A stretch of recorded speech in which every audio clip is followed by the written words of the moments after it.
Boa noite, sejam bem-vindos a esta conferência digital, a crise climática, a outra ameaça global, num dia em que faz 50 anos sobre o momento em que o senador americano e ativista ambiental Gaylord Nelson criou o Dia da Terra com o objetivo de criar uma agenda ambiental. Estávamos na altura a iniciar uma nova década, a década de 70. Ainda não tinha passado um ano sobre aquele momento em que o astronauta Neil Armstrong deu aquele primeiro pequeno passo para o homem na Lua no seguimento das missões Apollo. Earth Rising, que foi a primeira fotografia tirada pelo homem a partir do espaço, talvez tenha sido esse o grande passo para a humanidade, em que nós, a partir daquela imensidão do espaço, vimos lá ao fundo aquele planeta azul, o nosso planeta Terra, a casa comum, e descobrimos que aquele era o único lugar onde nós podíamos partilhar para nós e para todos aqueles que gostamos, realização e felicidade. Nesse dia de há 50 anos, nós já sabíamos que os combustíveis fósseis, carvão, petróleo e gás natural, quando queimados, emitiam dióxido de carbono na atmosfera, fazendo com que a radiação infravermelha fosse maior, o que não era bom, porque colocava em causa o modelo de desenvolvimento da nossa civilização industrial, que teria que mudar a partir daquele momento, com as temperaturas do nosso planeta a subir. A ciência foi alertando as organizações internacionais, os governos, a opinião pública, mas outros valores se levantaram. A procura de mais riqueza, de mais poder, fez com que ao longo de todas estas décadas mais recursos têm vindo a ser expoliados do nosso planeta como se não houvesse futuro, como se não houvesse amanhãs. Destruídos ecossistemas, milhares de espécies vivas que a cada dia que passa não veem o dia seguinte, poluição nas cidades que atinge um nível dramático, matando prematuramente todos os anos mais de 6 milhões de pessoas, secas cada vez mais longas e profundas, incêndios gigantescos, temperaturas também nos oceanos a subir, o que faz com que a energia retida seja maior e faz com que as tempestades que vêm dos oceanos sejam cada vez mais fortes e mais destrutivas. Em tempos em que esta pandemia da Covid-19 nos obriga a estar em casa, o mundo une-se nesta luta contra este vírus maldito que mata e que altera o rumo das nossas vidas. E unidos nesta luta, o mundo descobre também o quanto é frágil a nossa presença, o quanto é frágil a ligação que temos com este enorme ecossistema do qual todos fazemos parte. A ameaça global do coronavírus lembra-nos também que estamos todos ligados. Ligados também a outras ameaças globais. E há várias semelhanças entre aquilo que é o problema desta pandemia da Covid-19 e também a crise climática. Uma dessas semelhanças é que a ciência já conhece as razões. A outra é que precisa de ser resolvida rapidamente. Precisa também de vontade política para ser resolvida. E precisa também que todos nós consigamos mudar as nossas prioridades. Mas ao contrário da Covid-19 e do coronavírus, para a crise climática nós já temos a vacina. Já sabemos o que precisamos de fazer, já temos as soluções nas nossas mãos. Há 50 anos, o senador Gaylord Nelson, com a criação do Dia da Terra, conseguiu que mais de 2.000 universidades, 10.000 escolas primárias e secundárias e centenas de comunidades reunir toda esta boa gente e conseguiu tanto sucesso que o governo dos Estados Unidos, na altura, criou a denominada Agência de Proteção Ambiental. Conseguiremos nós hoje fazer cumprir o sonho de há 50 anos? Uma economia em harmonia com o ambiente e com a natureza que todos os dias nos é oferecida. Para isso, para conversarmos um pouco sobre isto, na próxima hora, convidamos um conjunto de amigos que conhecem as soluções para este problema da crise climática e iremos conversar nesta próxima hora em português, que é esta língua que nos une, que é também a língua de todos os países que compõem o Fórum de Energia e Clima. Hoje connosco temos o professor Filipe Duarte Santos, presidente do CNAD, Conselho Nacional do Ambiente e do Desenvolvimento Sustentável e professor da Universidade de Lisboa. Temos a Nelsa Aire Viana, que é pesquisadora em saúde ambiental na Fiocruz e diretora nacional do Brasil do Fórum da Energia e Clima. O Ricardo Pinheiro, que é deputado na Assembleia da República e engenheiro eletrotécnico. O Luís Loures, que é vice-presidente do Instituto Politécnico de Porto Alegre e doutorado em planeamento na área das ciências ambientais e ainda coordenador do Laboratório de Economia Circular do Alentejo. A Cecília Gomes, que é doutorada em alterações climáticas e políticas de desenvolvimento sustentável e membro da equipa de Cabo Verde do Fórum da Energia e Clima. O Francisco Veiga Simão, geólogo, empreendedor, premiado com a Bolsa Marie Curie na Bélgica, estudando a aplicação de resíduos mineiros na indústria da cerâmica, e também o mais jovem membro fundador do Fórum da Energia e Clima.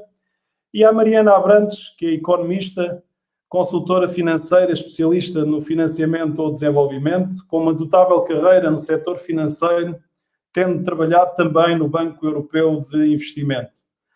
E sem mais demoras, até depois desta introdução um pouco longa, eu gostaria de propor ao meu querido amigo e professor Filipe Duarte Santos, e antes de mais um profundo agradecimento pela presença nesta conferência digital e o muito que nos tem ensinado ao longo de todos estes anos, e perguntar ao professor Filipe Duarte Santos porque é que o clima se tornou este grande problema para nós e se acredita que no relançamento da economia que será necessário depois deste desastre da Covid-19, se vamos ter só economia, como em outras ocasiões, ou se acredita que este plano de investimentos vai finalmente, para além da economia, ter a tão importante consciência ambiental. Muito boa noite a todos. Queria começar por parabenizar esta iniciativa, que me parece muito interessante no dia de hoje e muito necessária e oportuna.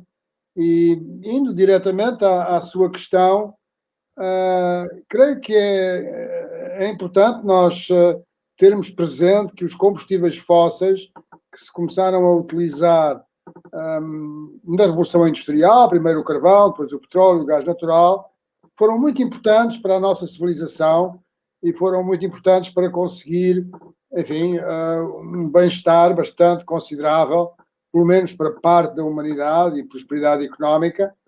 Mas a partir do final do século XIX, Svante Arrhenius, entre outros, perceberam que, ao fazer a combustão dos combustíveis fósseis, emitia-se para a atmosfera um gás com efeito de estufa, que é o dióxido de carbono. E esta conclusão, que, bom, tem mais do que 100 anos, não é? Cerca de 120 anos, aliás, até tem mais tempo, é uma conclusão que foi prosseguida, foi aperfeiçoada pela ciência e hoje em dia temos um conhecimento bastante preciso de quais são as consequências de continuarmos com uma grande dependência nos combustíveis fósseis. Efetivamente, desde há 50 anos, desde o princípio da década de 70, que ao nível mundial 80% das fontes primárias de energia são combustíveis fósseis. De maneira que o que é necessário fazer é reconhecer este efeito colateral do uso dos combustíveis fósseis e modernizarmos o nosso sistema de energia, o nosso sistema energético mundial, e fazermos uma transição energética para outras formas de energia que não sejam os combustíveis fósseis e aquela que se apresenta como, enfim, a mais desejável por vários fatores, por várias razões, são as energias renováveis.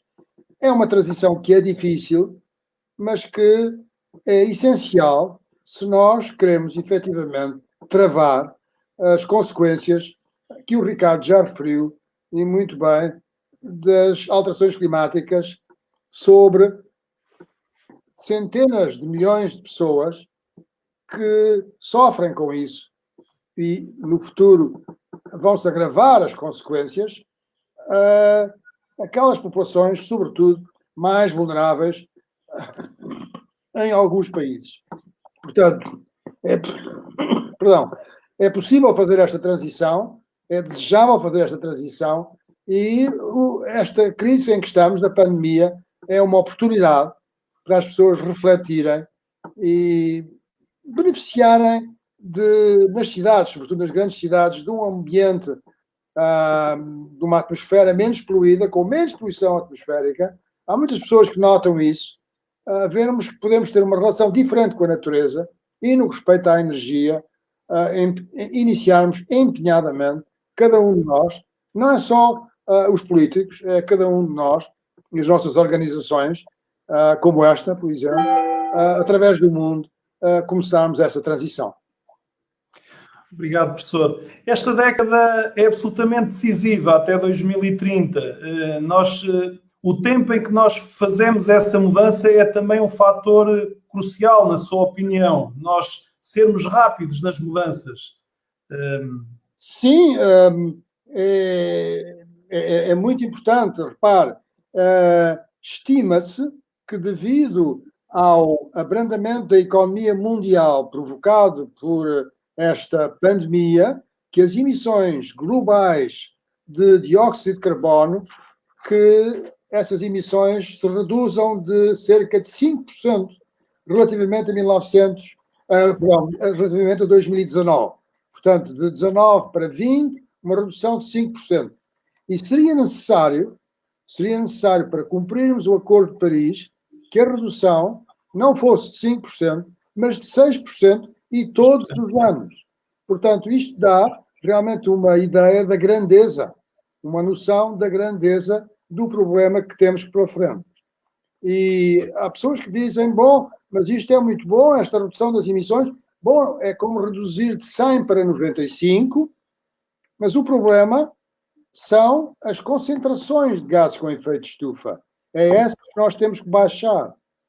Porque se continuar a haver emissões, se continuar a ser 100 ou 95, a concentração vai continuar a aumentar. Para que a concentração diminua, porque a concentração é que determina a alteração climática, é que força o clima, para que a concentração diminua, é necessário que as emissões se reduzam praticamente a zero. É o que se chama de descarbonizar a economia mundial.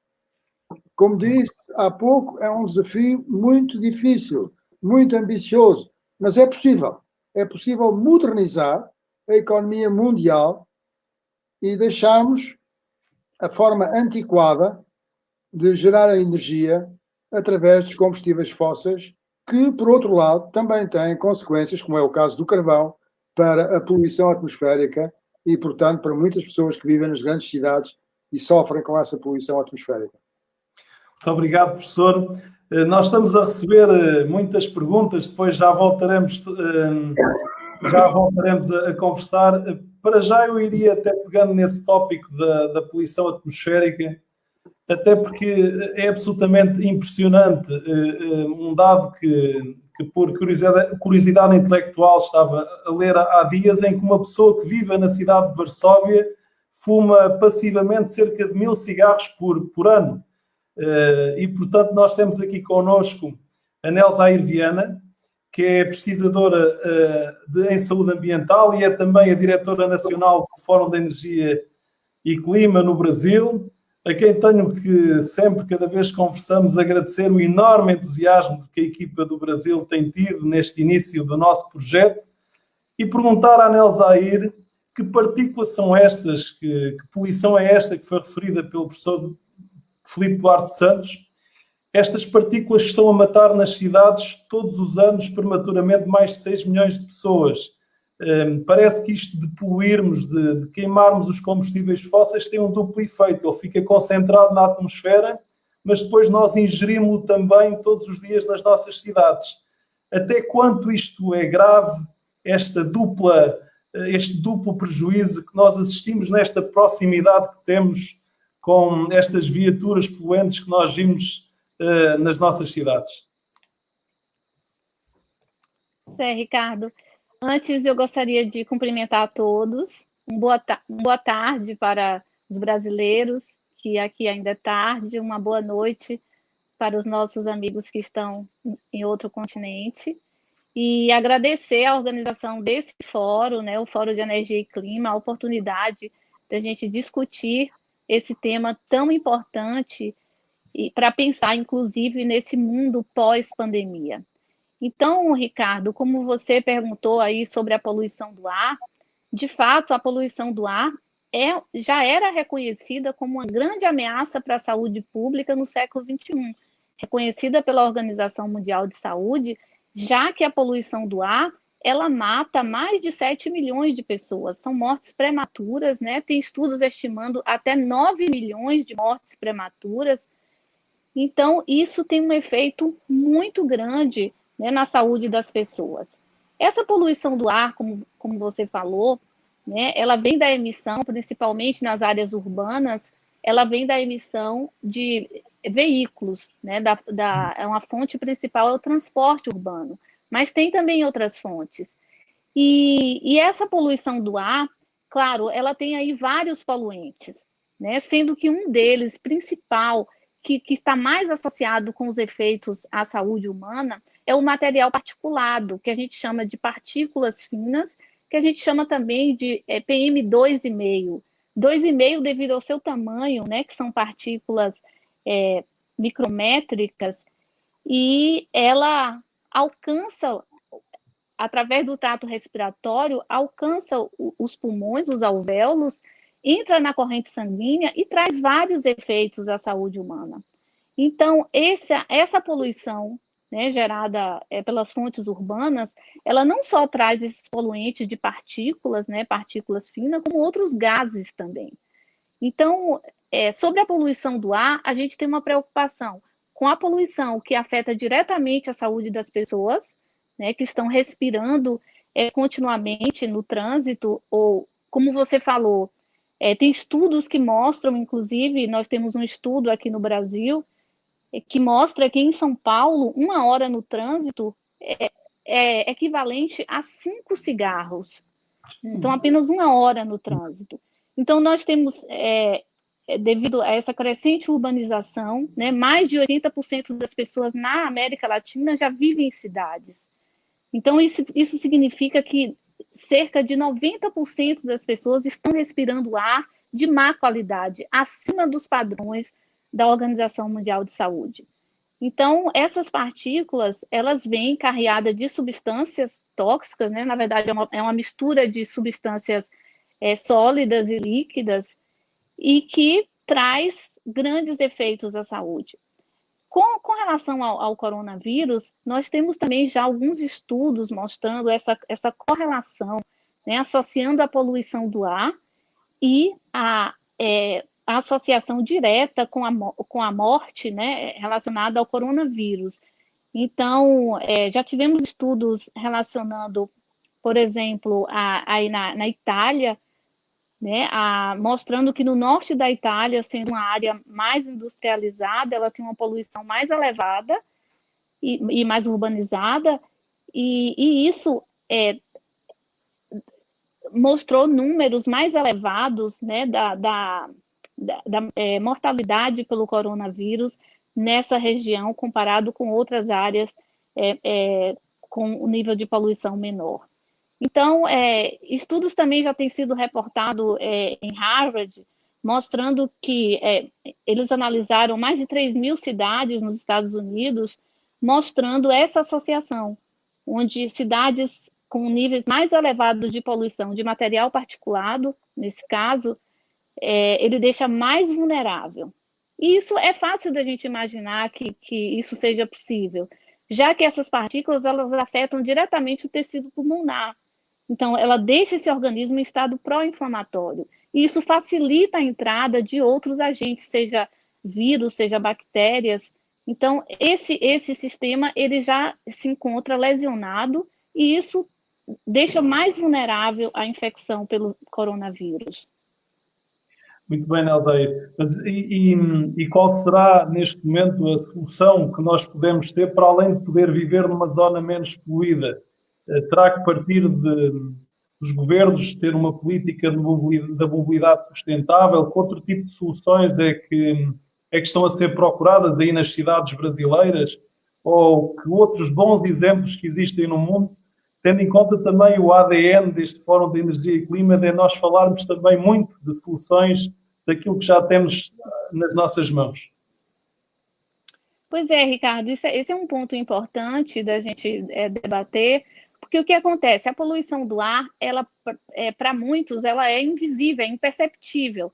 Na verdade, a poluição que afeta a saúde, ela é de fato invisível, mas ela se torna imperceptível a partir do momento que não se tem dados sobre a poluição do ar em diversas cidades do mundo. Então, o que a gente quer trazer, né, em termos de ciência, em termos são dados, são evidências científicas que mostrem os níveis elevados de poluição que se encontram nessas áreas. Então, aqui já aproveitando, né, e trazendo aqui para o fórum essa possibilidade que o fórum abraçou, né, de trazer um projeto que possa mensurar essa poluição nas cidades dos países de língua portuguesa, nas principais cidades.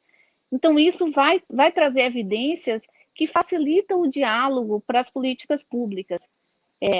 Nós aqui em Salvador fizemos um estudo correlacionando a substituição da frota de ônibus e a melhoria da qualidade do ar.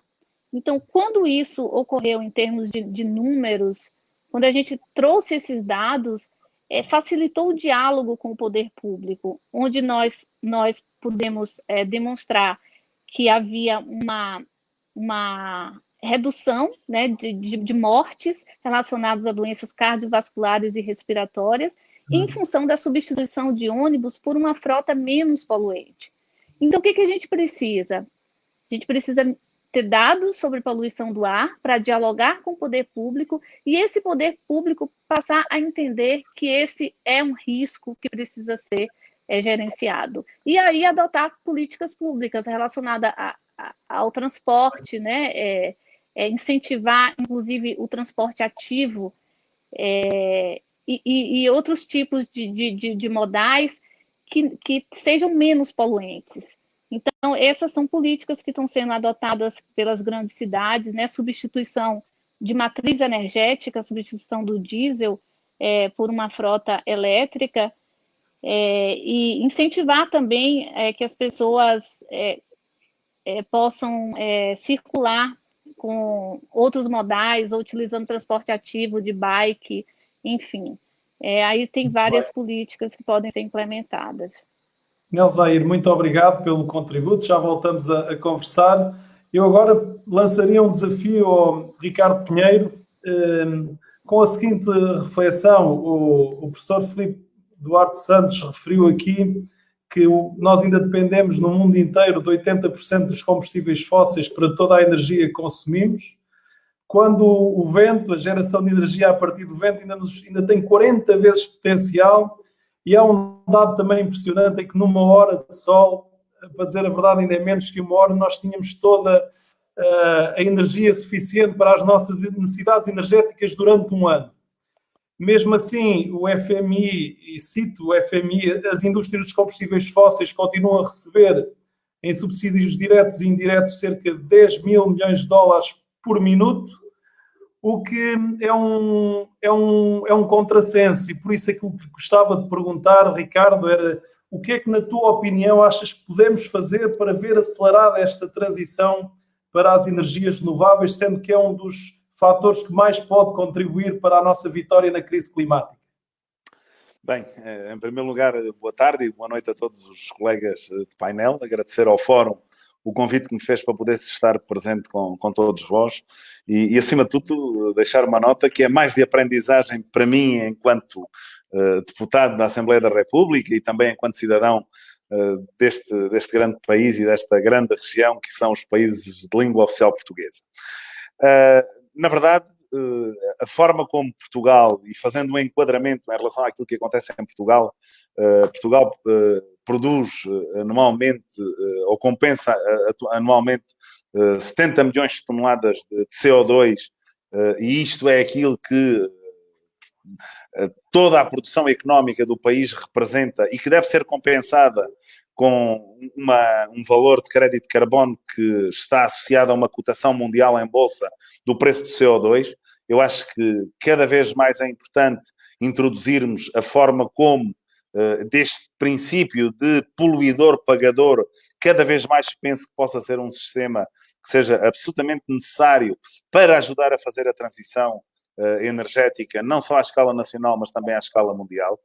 Tanto o professor como a Nel Zahir introduziram aquilo que são os malefícios da quantidade enormíssima de CO2 que se deixou a que o mundo chegasse nos últimos anos, e cabe à nossa geração fazer esta inversão e esta grande transição energética que deve acontecer de uma forma absolutamente programada. A COP de Paris vem marcar aquilo que é o andamento dos países dentro de cada uma das organizações, seja no setor público ou no setor privado, em relação a este momento de descarbonização que deve acontecer à escala mundial. A Europa, sem dúvida alguma, tem uma responsabilidade absolutamente enorme. Sabemos que há países que marcam uma posição muito menos flexível em relação a esta questão, e onde ainda continuamos ou continuam a querer privilegiar aquilo que são as economias do carbono e as economias que são mais produtoras de CO2. Na verdade, fazendo um enquadramento, o nosso sistema energético em Portugal, sensivelmente do sistema energético instalado em Portugal, dentro daquilo que é a produção de energia elétrica, sensivelmente metade já consegue recorrer a fontes renováveis. É um momento absolutamente importante daquilo que tem sido o trabalho desenvolvido por Portugal, mas ainda há uma barreira enorme, que é eliminar aquilo que são as grandes fontes de produção de energia, ainda dependentes dos combustíveis fósseis, do coque de carvão e todos esses elementos que são altamente prejudiciais, não só ao mundo, mas também aos cidadãos que habitam este mundo. Portugal vai ter a missão, e à semelhança daquilo que foi assumido nos tratados internacionais, de fazer uma conversão energética. Nós, por exemplo, temos instalados em Portugal atualmente cerca de 1 gigawatt em energias solares. Vamos ter um desafio absolutamente enormíssimo para os próximos 5 a 10 anos, que é onde vamos ter que fazer o primeiro relatório e a primeira análise àquilo que é o trabalho feito e de políticas de transição energética, onde devemos claramente ter a ambição de introduzir em cima deste 1 gigawatt mais 4 gigawatts de solar. Portugal tem atualmente no cenário 5 gigawatts de produção de energia eólica, que temos obrigatoriamente, de acordo com aquilo que é o roteiro nacional para a descarbonização, aumentar também destes 5 gigawatts, passarmos a 9 gigawatts.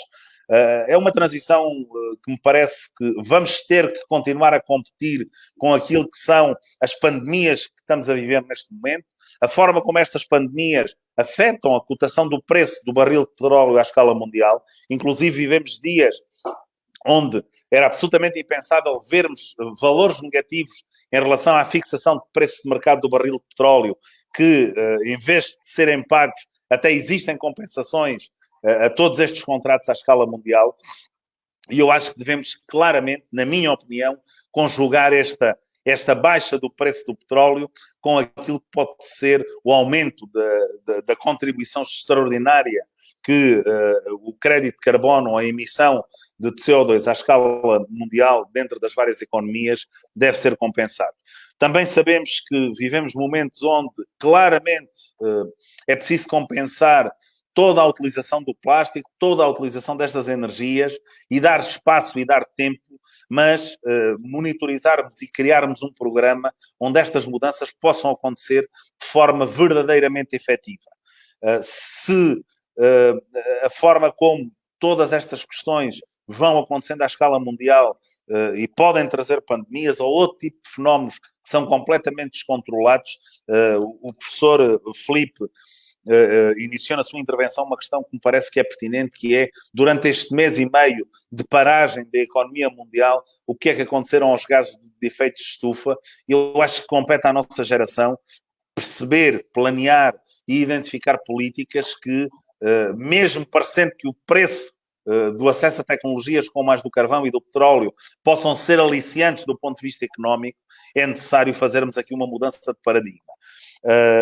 Eu tenho estado, enquanto deputado, na preparação da lei de bases com 2 deputados do Partido Socialista, o Miguel Matos e o professor Alexandre Quintanilha, na lei de bases do clima que estamos prestes a apresentar em nome do Partido Socialista, mas que, acima de tudo, o grande argumento que existe em continuar a fazer este movimento de transição energética à escala nacional é que temos uma oportunidade absolutamente extraordinária de introduzir o renascer de determinados parâmetros da economia, baseado não naquilo que foi a era industrial do carvão e do petróleo, mas introduzirmos um processo de formação e de valorização de determinadas áreas. Falamos, por exemplo, dos biomateriais, do aproveitamento de determinadas matérias que estão na natureza e que temos nos dedicado pouco a investigar por esta pressão e por esta facilidade com que meios de combustíveis muito mais utilizados e muito mais fáceis para nós de gerarem aquilo que é o conforto de cada um de nós, tanto ao nível pessoal, mas também ao nível empresarial, e claramente temos a necessidade, depois de conseguirmos contornar a questão da pandemia mundial, de nos focarmos muito no reaparecer de uma economia que seja claramente suportada na transição energética, seja a todos os níveis, desde a exploração de novos produtos e de novos materiais, a forma como obrigatoriamente devemos olhar para o comércio à escala mundial e também devemos substituir aquilo que é o modelo de embalagens à volta do plástico, à volta dos derivados do petróleo,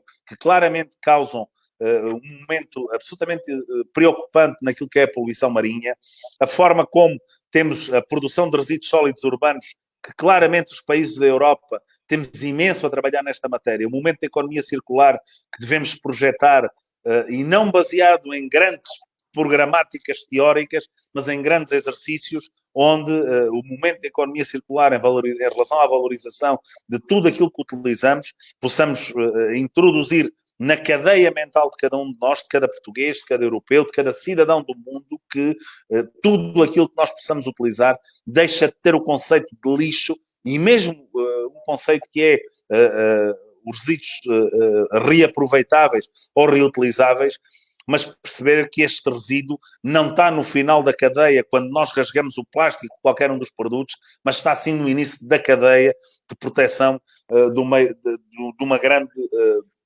valorização e redução daquilo que é as emissões carbónicas à escala mundial. Eu gostaria de tocar um bocadinho naquilo que é o programa que está planeado neste momento à escala nacional. Temos os resíduos sólidos urbanos que claramente estão, no meu entender e em tudo aquilo que tenho lido à volta desta matéria, estão inteiramente ligados com aquilo que pode ser a próxima cadeia de valorização do ponto de vista da substituição dos nitratos de azoto na agricultura com a valorização de resíduos sólidos urbanos. Eu acho que a Europa também neste aspecto e Portugal tem um caminho absolutamente enorme a fazer na forma como devemos reutilizar todos os restos de alimentação que utilizamos e que consumimos e que claramente estão a ir para aterro sem serem aproveitados noutro tipo de indústria. A agricultura é um setor que deve trabalhar em estreita parceria e fazer esta mudança de mentalidade no setor agrícola, é criar uma nova economia à volta da agricultura e tudo o que a agricultura gera. Temos, por exemplo, a frota de transportes que a Anel Zair falou. Eu acho que a forma como o azoto, claramente que foi empurrado no tempo durante as últimas décadas, deve ganhar uma preponderância pelo seu poder também energético, na substituição da mobilidade elétrica dos transportes coletivos, dos transportes de passageiros, à escala, e também no transporte de mercadorias, que tem uma posição absolutamente enorme à escala europeia. Claramente a possibilidade de substituirmos um combustível fóssil pelo azoto, parece-me que é um plano que tanto Portugal como a Europa deve assumir de uma forma muito consciencializada. Sim? Ricardo, só uma outra questão que tem a ver e que referiste na tua intervenção, que isto também é uma possibilidade para um novo setor da economia, que é a economia verde, também ele crescer. Nos Estados Unidos nós temos dados que alguns estados que apostaram no renovável, esses setores crescem 6,5 vezes mais. Não seria uma oportunidade para a criação de novas empresas, de um novo setor, para que nós pudéssemos gerar também emprego aqui em Portugal, tendo em conta que somos dos países mais competitivos do mundo na energia solar? Não poderia isso ser também um fator de aceleração para o fecho das centrais a carvão de Sines e do Pego? O que é que pensas um bocadinho sobre isto? Eu acho que o sol é uma fonte absolutamente indiscutível. Cada um de nós, eu não me considero político, o Ricardo sabe, e alguns daqueles que estão presentes na conferência, considero-me um gestor público, acima de tudo um cidadão que tenta cumprir com aquilo que são as obrigações de proteção deste planeta para as gerações futuras. O sol é uma fonte absolutamente inesgotável. É preciso desburocratizarmos o processo de acesso àquilo que é a produção de energia solar à escala nacional, a forma como devemos aproveitar o território e isto significa ajustar a área de terra disponível àquilo que é a necessidade de produção energética a partir do sol dentro dos vários países da Europa. Acho que este exercício de agilização deve ser feito. Em Portugal devemos fazê-lo para que as agências portuguesas do ambiente, o Instituto de Conservação da Natureza e da Biodiversidade, possa perceber que devemos ceder em alguma coisa na natureza, voltar a aplicar aquilo que é uma taxação suplementar a tudo aquilo que o carbono e as economias que produzem o CO2 à escala mundial e que as utilizem possam ser taxados, mas é preciso iniciarmos um mecanismo onde a agilidade entre o setor público e os investidores privados se possa fazer de forma muito assertiva. Relembrar que nos últimos 8 a 10 anos em Portugal conseguimos instalar 1 gigawatt solar. O desafio para os próximos 10 anos é instalarmos 4. Vamos ter que mudar muito e contrariar muito aquilo que é a mentalidade dos portugueses e também daquilo que é a funcionalidade das instituições públicas para conseguirmos cumprir este objetivo. Tudo aquilo que é também o trânsito de mercadorias, tanto marítimo como aéreo, deve ser olhado de uma forma completamente diferente. Sabemos que a velocidade a que um produto chega, por exemplo, da China até Portugal, está diretamente ligado àquilo que é a produção de carbono à escala mundial. Nós temos que perceber que também, enquanto cidadãos, enquanto empresas, enquanto políticos, enquanto atores desta proteção do mundo que cada um de nós vai ter, cada um de nós hoje é um agente de saúde pública, mas eu diria que cada um de nós é um agente de saúde pública e associado à saúde pública devemos ser um agente que protegemos a forma como queremos salvaguardar este planeta para as gerações futuras. Temos uma oportunidade enorme. Há dias falávamos a forma como também o mercado individual da produção energética, mesmo de cada um dos lares em Portugal, de cada um dos lares à escala mundial, é necessário claramente introduzirmos o processo de construção desta tecnologia, poder fazê-la dentro do espaço europeu e também dentro do espaço nacional, desde os suportes, desde os painéis solares, desde aquilo que é a cabelagem, desde aquilo que é os inversores. Falamos de um movimento económico à volta das centrais. Eu acho que cada um de nós vai tirar as conclusões muito rapidamente. Quando queremos uma máscara e não a somos capazes de ter de um momento para o outro, é preciso criarmos este mecanismo de capacitação em conjunto com as universidades e com todos aqueles que queremos um planeta e um país muito mais rico em oxigênio e menos em carbono.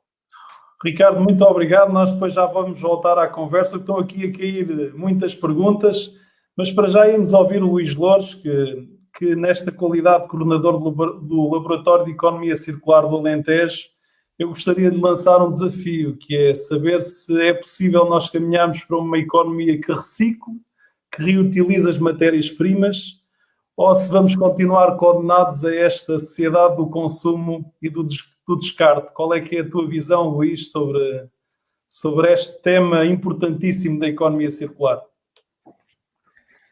Muito boa noite.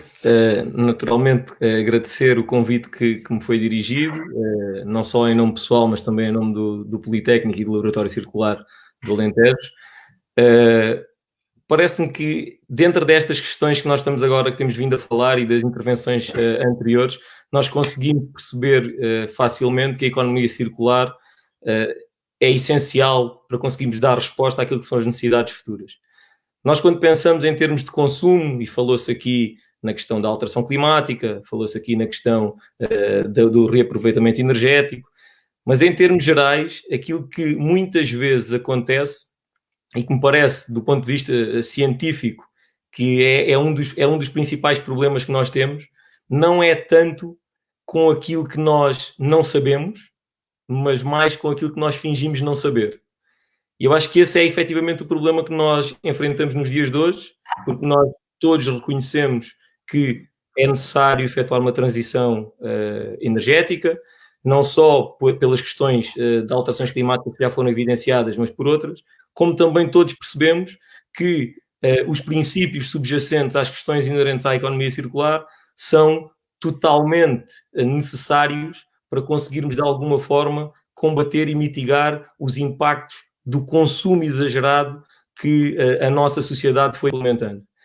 Se nós pensarmos em termos de dados, é muito fácil conseguirmos perceber rapidamente que os dados, por exemplo, da Global Footprint, indicam que se todos vivêssemos, por exemplo, como vivem os australianos, ou como vivem os americanos, ou como vivem os sul-coreanos, nós precisávamos de cerca de 5 globos, 5 terras, para podermos dar resposta àquilo que são as necessidades de consumo.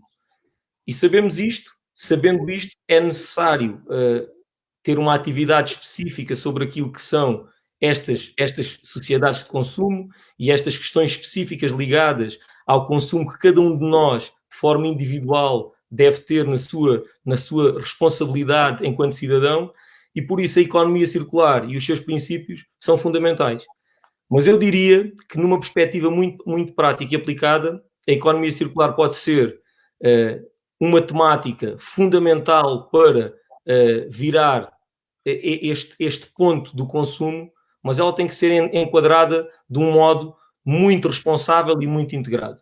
Nós não podemos cair no erro que caímos, por exemplo, desde 1987, quando todos, ou uma grande parte da população reconheceu a importância do conceito do desenvolvimento sustentável e depois tentávamos implementá-lo em tudo sem considerar aquilo que eram os seus princípios básicos. E na economia circular eu temo que nós, se não fizermos alguma coisa, estejamos a caminhar no mesmo sentido. Ou seja, em última análise, quase tudo é economia circular, quase todas as pessoas conseguem integrar muitas intervenções dentro da temática da economia circular, mas depois o impacto dessas medidas é muitas vezes pouco mensurável e muitas vezes tem um impacto também muito reduzido. E eu acho que é esse o grande caminho que há a fazer. E aí, permitam-me puxar um bocadinho a brasa à minha sardinha, neste caso ao Alentejo, e dizer que a região Alentejo tem sido pioneira na implementação de muitas medidas a este nível e, desde logo, através da criação do Fórum da Economia Circular, que depois deu origem ao Laboratório Circular do Alentejo, que integra um conjunto de empresas e instituições de ensino superior da região Alentejo e que, à partida, têm uma responsabilidade acrescida naquilo que é a definição, eu não diria da política, mas de medidas concretas que permitam valorizar aquilo que nós geralmente chamamos de resíduos. E nós não gostamos de lhe chamar resíduos, gostamos de lhe chamar matérias, porque eles não são resíduos se forem matéria-prima de outra coisa qualquer. E nós aqui, no Politécnico de Porto Alegre, temos a sorte de integrar, juntamente com o Laboratório Circular do Alentejo, uma unidade de investigação, o Valoriza, que tem como objetivo principal a valorização de produtos endógenos, sejam eles matérias-primas, sejam eles resíduos. E temos conseguido trabalhar com um conjunto muito significativo de parceiros a nível regional e transformar muitos subprodutos que eram até então problemas a nível empresarial de muitas empresas a nível regional em produtos de valor acrescentado. E eu acho que é esse o princípio. Obviamente que já tocámos aqui em questões muito sensíveis, e são sensíveis porque implicam, obviamente, a regulamentação, e regulamentação possivelmente a nível estatal, como o Ricardo falou da questão dos RCDs, ou seja, os resíduos de construção e demolição, são um problema que dificilmente conseguiremos ultrapassar se não houver legislação específica que torne, se calhar, mais apertada a malha, mais apertado o controlo, mas é muito importante que, do ponto de vista geral, nós, para conseguirmos entrar numa teoria de circularidade, consigamos fazer dois processos que eu acho que são essenciais. O primeiro é conhecermos efetivamente o ecossistema produtivo e sabermos quais são os resíduos, as quantidades de resíduos e em que volume eles são produzidos e em que tempo. Isso é crucial para podermos ter uma resposta específica. E depois é também muito importante que um bocadinho, como o Ricardo também já referiu, na lógica eu não diria do utilizador-pagador, mas neste caso do poluidor-pagador, é importante que comecemos a taxar aqueles que poluem mais. E aqui, mais uma vez, eu tenho que sair em defesa do Alentejo. Porquê? Porque nós no Alentejo e na região Alentejo temos condições muito boas do ponto de vista daquilo que é a transição para a descarbonização, e eu diria até que mesmo à presente data, com poucas atividades devidamente implementadas, temos uma região que não está seguramente na neutralidade carbónica, mas que tem condições muito, muito favoráveis para poder atingir essa situação. E por isso é muito importante que nós consigamos, do ponto de vista geral, fazer aquilo que é o caminho, e aqui, se calhar, nem tudo é mau, às vezes nós temos que ver nos problemas, temos que ver oportunidades. Se calhar esta situação da Covid-19 vem criar aqui um espaço para debate e para se verificar que muitas vezes algumas daquelas informações generalizadas e se calhar com pouco fundamento científico acabam por tornar-se em chavões que têm um impacto muito significativo nas nossas economias, e que depois, quando os dados efetivamente aparecem, nós conseguimos verificar que não é bem assim. E eu aqui posso falar do ponto de vista geral. A região Alentejo é uma região com um setor agrícola muito significativo, e nós sabemos aquilo que está a acontecer agora, temos os dados, tal como o professor Filipe Duarte Santos já referiu, e sabemos que se calhar já houve aqui alguns culpados em outros tempos que agora conseguimos verificar que não são assim tão culpados. E por isso é muito importante que nós consigamos, do ponto de vista científico, fundamentar estas questões, e depois que consigamos, mais do que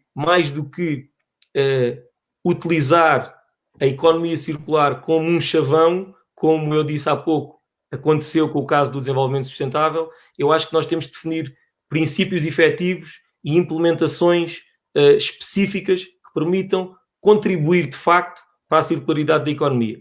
E eu posso dar aqui um exemplo muito prático. Nós, na nossa unidade de investigação e na nossa incubadora de base tecnológica, a BioBip, trabalhamos com muitos resíduos a nível regional. Posso-vos dar como exemplo, desde a borra de café, à água das queijarias, aos resíduos de matadouros, até resíduos de construção e demolição.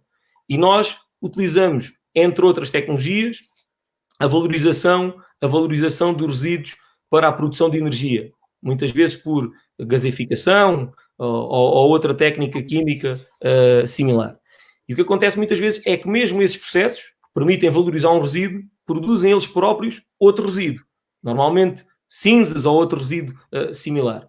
E mesmo essas cinzas nós utilizamos, por exemplo, em elementos cimentícios para verificar como é que eles reagem do ponto de vista das suas propriedades térmicas, acústicas, e eu acho que é esse que é o princípio. Ou seja, é nós conseguimos criar cadeias que permitam valorizar aquilo que são os resíduos que nós produzimos, essencialmente a nível local e regional. Porquê? Porque eu podia tentar resolver o problema dos resíduos do Porto, mas se calhar o transporte dos resíduos do Porto para Porto Alegre era pior do que efetivamente o impacto que eles têm sendo tratados no Porto. E então é preciso também criar e analisar estas cadeias e fazê-lo de forma, eu acho que é de forma científica e fundamentada. E por isso eu creio que é esse o caminho. Luís, existe nesse processo uma facilidade dessa transmissão de conhecimento daquilo que vocês fazem em termos de investigação para as indústrias? Existe inovação empresarial? Vocês têm experiência dessa passagem de know-how entre aquilo que está na academia para o tecido produtivo, ou existem alguns incentivos que ainda poderiam existir de forma a acelerar esse processo? Ao mesmo tempo que saúde o trabalho aí feito no Alto Alentejo, vocês têm também uma dupla responsabilidade, porque o Alto Alentejo é das regiões mais ricas em termos de biodiversidade. Portanto, é possível passar com facilidade todo esse know-how, todo esse saber para o tecido empresarial, mesmo de outras regiões que possam aprender com aquilo que vocês descobrem aí nos vossos processos de investigação? Sim, eu diria que sim, até porque, felizmente, quer a União Europeia, quer o próprio governo, tem criado linhas de financiamento específicas. Posso dar um exemplo de uma linha recente, os SIAC de transferência, que visavam efetivamente fazer isso, ou seja, visavam promover, ou visam, porque ainda estão a decorrer alguns, visam promover aquilo que é a transferência de tecnologia do sistema científico e tecnológico nacional para as empresas. E por isso esse processo está facilitado. Obviamente que nós sabemos, e isto também não é nenhuma novidade, que muitas vezes não são transições fáceis, até porque a investigação é feita, mas depois é preciso criar modelos piloto, escalas piloto, que permitam fundamentar aquilo que é o modelo de negócio e verificar a viabilidade do mesmo. Mas o que eu posso dizer é que nós, em termos gerais, temos resultados muito bons de processos muito simples, e são processos de valorização que permitem, de uma forma completamente circular, melhorar aquilo que é a realidade regional. Eu posso dar aqui, só a título de exemplo, a questão do bagaço de azeitona. Como? Mais rapidamente, que é para... Não, vai ser rápido. A questão do bagaço de azeitona. Nós sabemos que, por exemplo, o bagaço de azeitona tem ao nível do Alentejo. O Alentejo é o principal produtor de azeite a nível nacional. E temos um problema específico, um resíduo da produção de azeite, que é o bagaço de azeitona. Nós temos vários projetos que foram financiados, que permitiram estudar e promover o tratamento deste resíduo, transformando em várias utilizações, desde logo a própria reutilização na agricultura para o melhoramento das propriedades químicas e físicas do solo, como até a criação de pellets. Ou seja, isto permite verificar que, obviamente, com alguma criatividade e com o objetivo certo, nós conseguimos transformar a maior parte dos resíduos em produtos. Agora, é preciso, obviamente, pensar estas questões da circularidade, porque isto é um bocadinho o mesmo que nós discutíamos aqui há um tempo, que é, não me interessa que toda a gente ande de carros elétricos se a energia que abastece as baterias desses carros for energia nuclear ou energia de termoelétricas, certo? Aqui é um bocadinho o mesmo. Nós temos que ver que a circularidade da economia tem que ter, do ponto de vista daquilo que é o equilíbrio e o balanço da sustentabilidade da produção, ela tem que ser positiva. E se nós conseguimos garantir isso, creio que temos condições para tornar cada vez mais circular a nossa economia. E é como disse, esta questão pandémica que nós vivemos agora, acredito que foi um ponto de viragem. Até posso avançar já que nós temos já agendado uma reunião do Fórum da Economia Circular para discutir efetivamente esses aspectos, porque nos parece que são essenciais e que podem ter um peso preponderante naquilo que será a dinamização do setor empresarial da região Alentejo. Luís Louros, obrigado. Agora vamos até à Bélgica, onde está o Francisco Veiga Simão, que também trabalha nesta área dos resíduos, da economia circular, mais especificamente no tratamento dos resíduos mineiros da indústria cerâmica, e perguntar também como é que ele vê esta problemática, como é que se transformam estes resíduos nos recursos do futuro. Antes de mais, agradecer o convite para estar aqui presente e cumprimentar a todos os colegas deste painel magnífico. E respondendo à tua pergunta, Ricardo, penso que já foi introduzido também pelo deputado Ricardo Pinheiro e Luís Louros, é exatamente isto que nós temos de nos focar nos dias de hoje. É exatamente essa transformação de resíduo em recurso, ou de material em recurso, como o Luís mencionava e bem, às vezes o resíduo tem uma conotação negativa, porque ainda é um resíduo que pode se transformar num recurso que tem várias aplicações. No meu caso, eu estudo resíduos da extração mineira, para quem não sabe, a seguir aos resíduos de construção e demolição que já foram aqui falados, é a segunda maior fonte de poluição da Europa, representa mais de 25% de toda a produção de resíduos na União Europeia. que são à volta de 600 milhões de toneladas que são produzidas. Dados de 2016, isto faz-nos pensar e faz-nos preocupar com, primeiro, a limitação de espaço que estamos cada vez mais a ter para armazenar esses resíduos nas denominadas lixeiras ou aterro.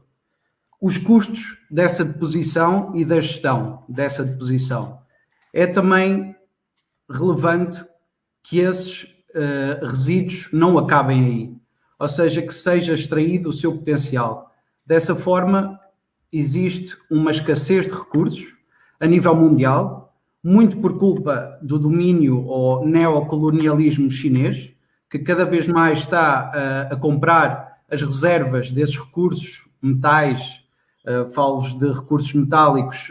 A China, cerca de uns anos atrás, comprou a maior reserva de cobre do mundo, na América do Sul. E é isto que nos preocupa, União Europeia, europeus e mundial, porque se existe um aumento no preço, inflacionado pelo domínio chinês, não teremos nós os nossos próprios recursos para suportar também o nosso consumo. Dessa maneira, eu acho que é muito importante esses recursos que são as matérias-primas críticas para a União Europeia, que a cada 3 anos lançam uma lista. Neste momento temos 27 matérias-primas críticas, são metais, não metais, enfim, metais como o cérium, o germânio, o gálio, utilizados em todos os nossos aparelhos elétricos e eletrónicos, e muitos deles são, como já foi mencionado, as baterias para os carros. São baterias que, quer dizer, nós podemos também consumir cabos elétricos movidos a baterias. A bateria, um dos componentes é o cobalto. O cobalto é um metal não só crítico, mas também de conflito, porque tem imensas guerras na República Democrática do Congo, onde ele é explorado enfim, não da melhor maneira.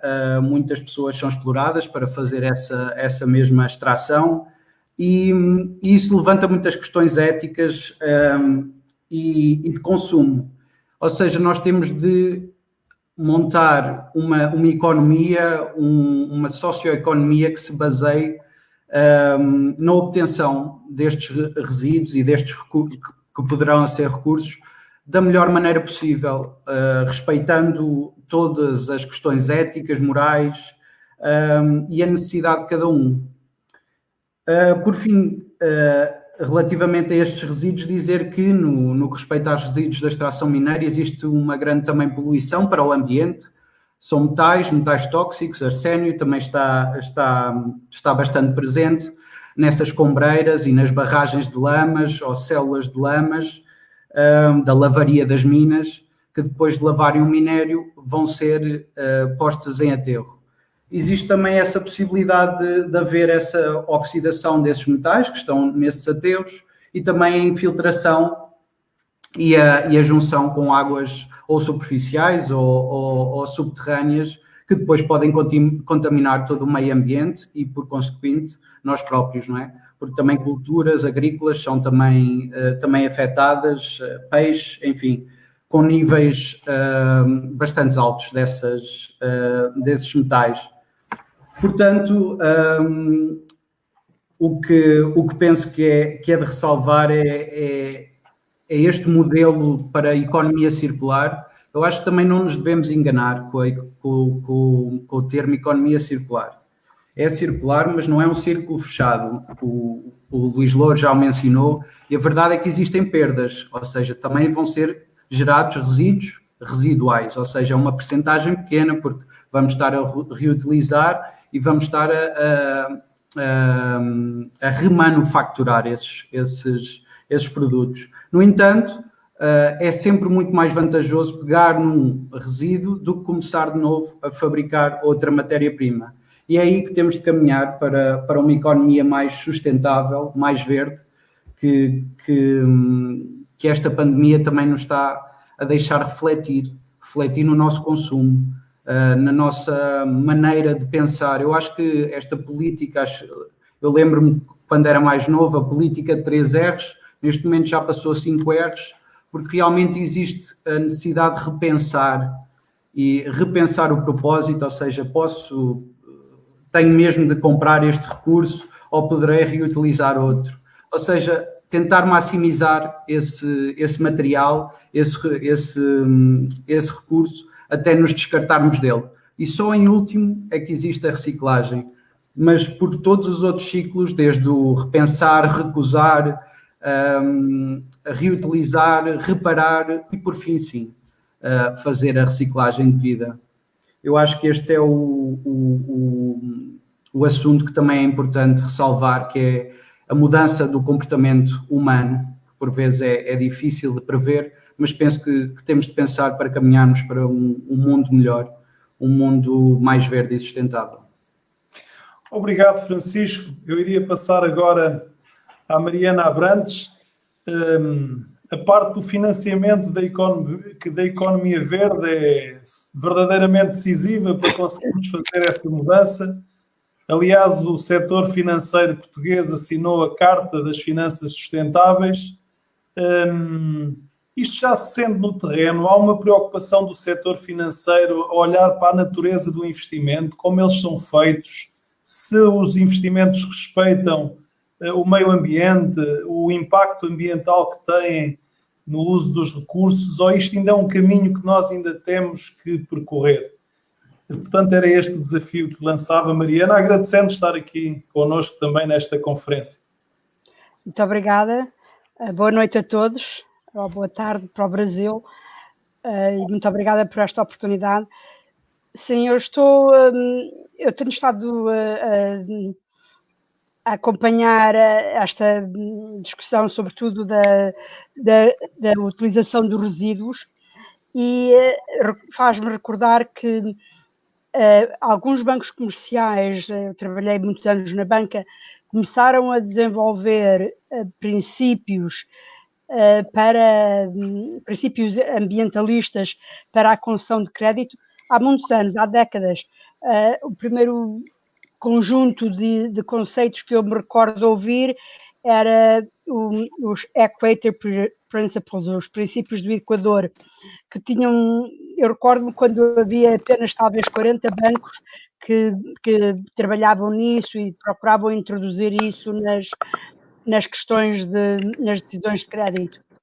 Mas não basta, porque a questão importante para mim é que o financiamento é importante e como o dinheiro acaba por determinar muitas coisas, projetos vão para a frente se houver quem financie e não passam do papel se não houver quem financie, mas às vezes a bloquear um projeto, como às vezes se faz quando há o caso de uma barragem hidroelétrica, etc., nem sempre é a solução mais verde. Há uma questão antes disso, antes do financiamento, que tem a ver com alguns princípios, alguns conceitos económicos muito mais importantes. O que estamos a falar agora aqui da economia circular tem a ver com um conceito económico muito básico, que é o conceito das externalidades e negativas, neste caso. Eu acho que talvez haja poucas pessoas no painel e a ouvir-nos que se recordem de pagar taras nas garrafas, nos pirulitos, uma palavra muito antiga, mas a tara obrigava as pessoas que compravam uma bebida a pagar a embalagem e, portanto, aquilo valia um tostão ou 2 tostões, mas era um incentivo para devolver a embalagem. A tradição da tara desapareceu. E porquê? Porque havia um custo associado à produção da garrafa de vidro, mas também à movimentação das garrafas vazias, e é muito mais fácil, é mais barato usar uma garrafa de plástico. E isso é num produto relativamente bem, não digo que não seja nocivo, mas não é como os outros produtos que estávamos a ouvir aqui, que são verdadeiramente, que são bastante mais nocivos, são até, contaminam de uma forma muito mais negativa. E isso implica que uma das questões, porque é que há tanto lixo? E eu já tenho, e em Portugal vê-se imenso lixo, vê-se plástico nos campos, nos rios. Eu tenho estado em África e noutros países onde se vê imenso lixo, em países até muito pobres, até em países onde há catadores de lixo que vão aproveitando algumas matérias-primas, o papelão, etc., mas mesmo assim há muito lixo. A razão é porque o lixo não é pago. Isto é, nos sítios onde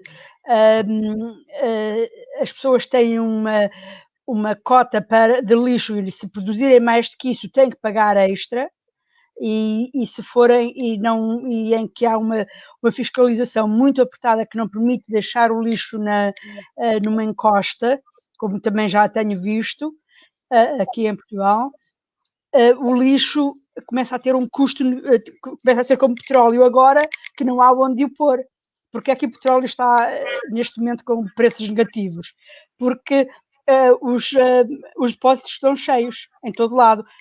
As pessoas ficaram em casa, deixaram de viajar e de repente os produtores com o preço a descer estão a produzir ainda mais e não há, e alguém tem que ser pago para receber petróleo.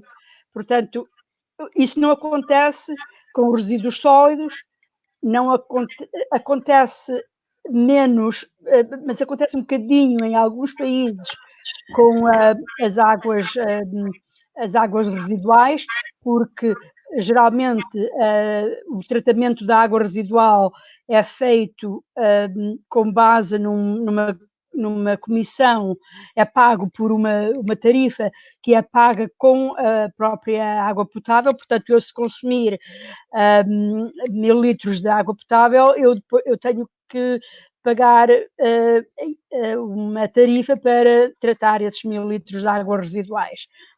Mas, na generalidade, há um grande desencontro entre o custo do tratamento de resíduos e o custo e o preço que as pessoas fazem para que lhes seja retirado o seu resíduo. E enquanto isso não for reequilibrado, não são os bancos nem os investidores no momento de investimento que vão conseguir fazer a diferença, porque isso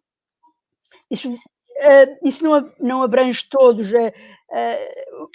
O que é necessário fazer mesmo é o que nos está a fazer a Covid, que é encurralar todos e obrigar todos a prestar atenção a um custo que nós estamos habituados a desconsiderar. No entanto, só para comentar aqui, eu trabalhei na banca durante muitos anos e tenho estado a acompanhar financiamento durante muitos anos, e este cerco está sendo feito pelos bancos e os bancos estão a ser, os bancos e os investidores, até mesmo os investidores de capital, estão a ser cada vez mais conscientes e mais atentos a estes custos colaterais de um determinado projeto. Mas é um processo muito longo e vai ter que haver um aperto muito mais forte para provocar uma mudança rápida e definitiva nos comportamentos e nos critérios de decisão. Mariana, só uma pergunta. Considera que neste momento, então, as instituições do setor financeiro têm neste momento já nos seus quadros pessoal com esta missão de avaliar o impacto ambiental dos projetos, ou isto ainda é um caminho que ainda precisamos de fazer no sentido de quando há uma decisão de concessão de financiamento, esse ser um critério em que nas instituições financeiras esteja já uma equipa que possa avaliar o quanto verde é o projeto? É assim, a maior parte os bancos de investimento, ou melhor, os bancos de desenvolvimento, o Banco Mundial, o Banco Africano, o Banco Europeu de investimento e alguns outros grandes bancos, o KfW, etc., grandes bancos de desenvolvimento, têm consultores técnicos que podem fazer isso. Os bancos comerciais normais normalmente não têm engenheiros de ambiente nos seus quadros. Toda a gente depende muito de consultores externos, consultores de ambiente, consultores de género, tal qual como consultores técnicos que saibam de determinado setor, seja um setor industrial ou até de mineria, como estavam há pouco a falar.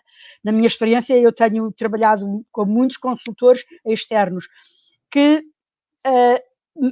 são chamados a dar os seus pareceres, um pouco porque há alguém que exige esses pareceres.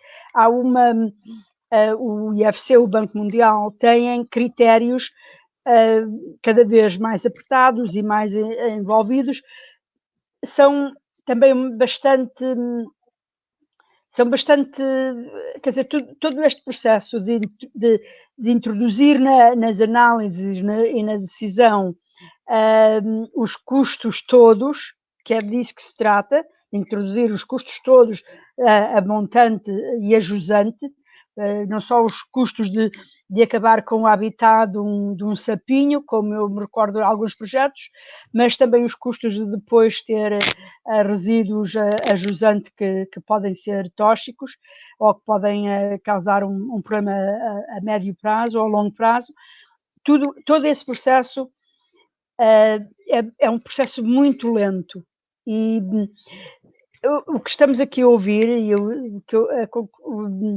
das pessoas que falaram antes de mim, é que nós não temos tempo para ir fazendo esta mudança, esta transição. E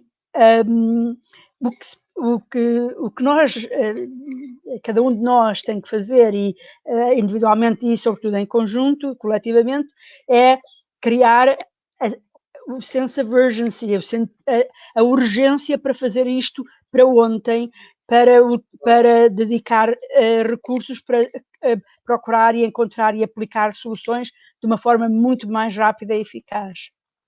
Mariana, muito obrigado. Eu só queria partilhar com todos que nós estamos aqui, eu estou a receber informações da nossa produção e nós temos já aqui um dado de cerca de 100 perguntas que nos foram colocadas. Vai ser impossível eu gerir uma situação destas e mais 3.000 visualizações, mas a Mariana, se me conseguisse dar aqui uma resposta rápida a uma pergunta da Alessandra Iovine, que gostaria de lhe perguntar qual é o seu ponto de vista sobre o papel da política monetária na luta contra as alterações climáticas. Da política monetária. Bem... É economista, de certeza.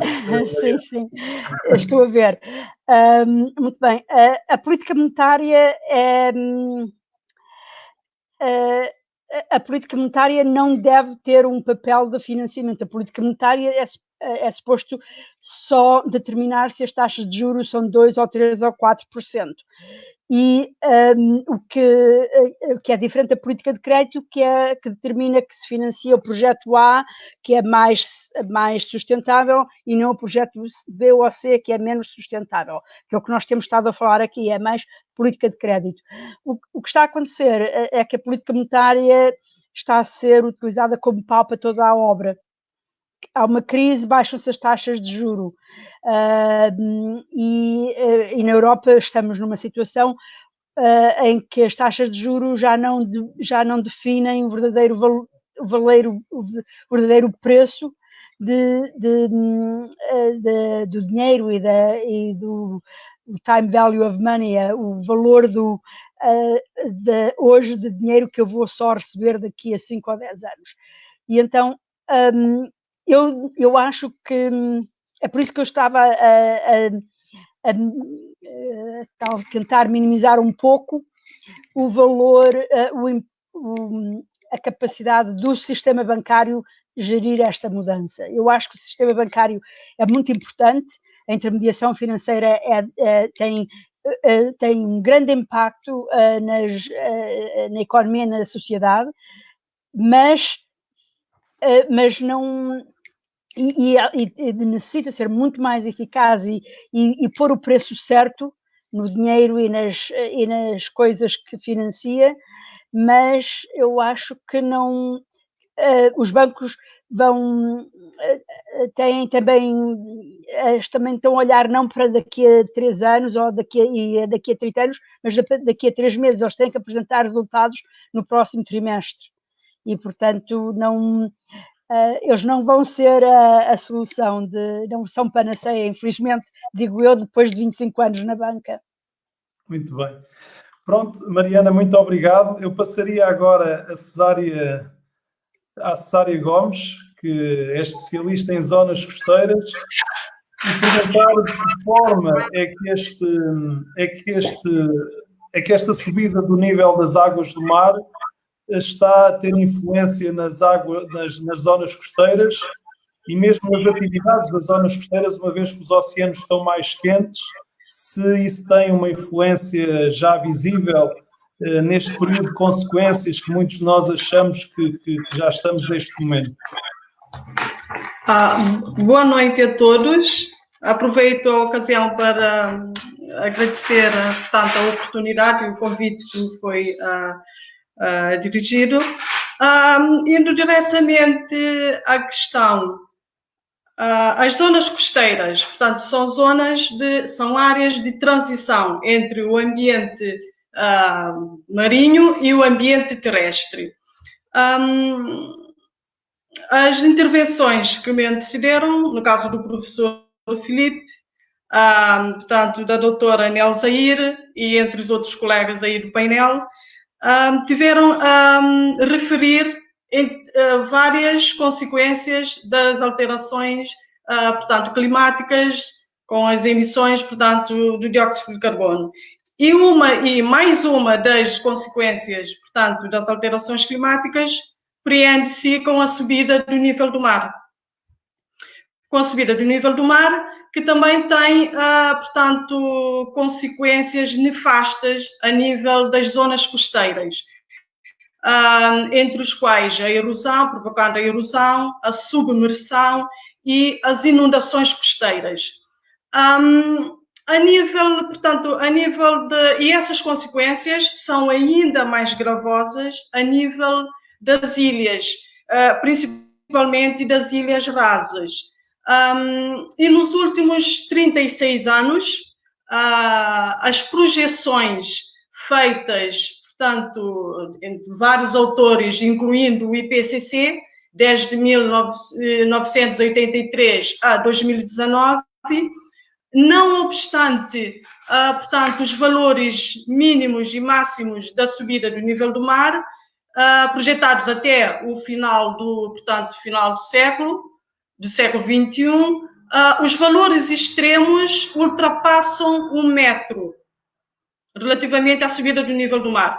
Portanto, e esses valores, de acordo com um artigo, portanto, recentemente publicado, traduz-se em cerca de 6.000 a 17.000 quilómetros de praias que irão, portanto, perder-se a nível global, provocando migrações em cerca de 1,6 a 5,3 milhões de pessoas que irão migrar, portanto, das zonas costeiras. Isto implica, portanto, com um custo de cerca de mais de 300 bilhões de dólares. Portanto, a nível das zonas costeiras, principalmente nas áreas, portanto, baixas e rasas, já se vê quando há em pontos do globo onde há, portanto, precipitação em excesso, provocando inundações dessas áreas. Portanto, volta e meia o que acontece, que se passam nas redes sociais e na comunicação. E neste sentido também há outras implicações implicações a nível relacionado com as alterações climáticas, que tem a ver também implicações diretas portanto, na zona costeira, principalmente a nível do meio marinho, que tem a ver com a acidificação, portanto, dos oceanos, com implicações em termos da produtividade primária e da biodiversidade marinha que ali se encontram. Muito bem, Cesária, muito obrigado pelo contributo. Eu agora tenho aqui muitas perguntas. Eu vou ter alguma dificuldade, talvez por falta de experiência nesta situação de moderação aqui, mas eu vou tentar. Eu tenho aqui uma pergunta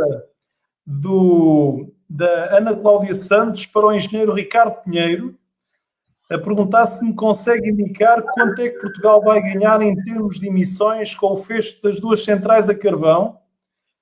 E para o Ricardo também uma outra pergunta que tem a ver com...